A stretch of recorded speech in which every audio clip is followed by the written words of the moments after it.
Lalit Nambiar, Senior VP and Fund Manager at Equities and Head of Research at UTI Mutual Fund joins in. Lalit, hi, afternoon.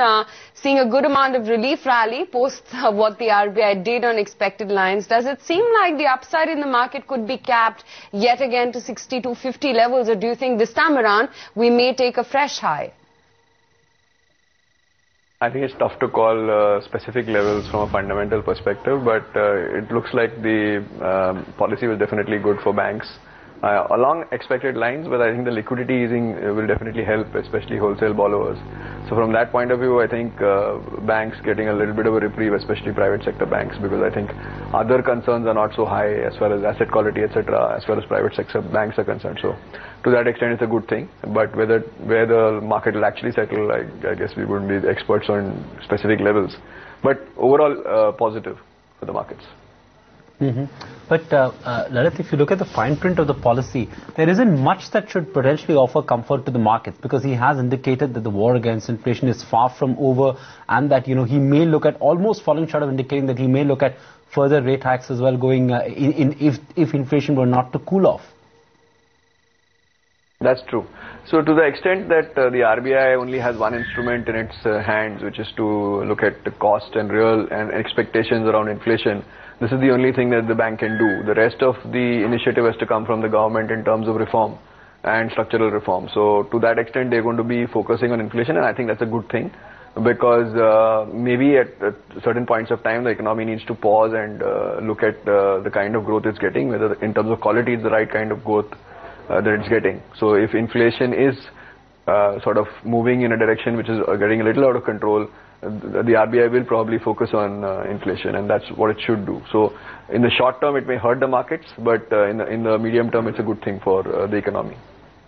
Lalit, you just talked about as to how the policy this time around has augured well for the banking pack, and we are seeing a stupendous amount of rise as well in the bank nifty right now. What's your tilt towards? Is it the PSU banking lot that you like, or the private sector? So from a fundamental basis, we prefer the private sector banks. There would be some tactical, small percentage tactical calls which people could take on public sector banks. But largely in terms of asset quality, I don't think those issues are resolved. So we would still be preferring private sector to public sector. How have you mapped the earnings season so far, Lalit? Going into the earnings season, the expectations were very muted, and everyone thought that there'd be more misses than hits. Somehow, midway through it, one gets the feeling that there have actually been more hits than misses, if you were to look at the reaction of stock prices. Would you agree with that assessment? Yes, that's true. I mean, it has been a minor positive surprise, I would say, among a lot of numbers, especially the volume numbers in sectors like paints have been pretty much a little bit of a positive. But having said that, typically earnings seasons have their sting in the tail. So we yet to see some more numbers coming through. So we have to wait and watch that. But yes, overall your assessment is right. We are seeing a slightly better number than we thought we would see. So what's it that you've made of the IT earnings so far? While the earnings have been good, because the stock prices have been running at rich valuations, we're seeing some correction kicking in. What's the way forward?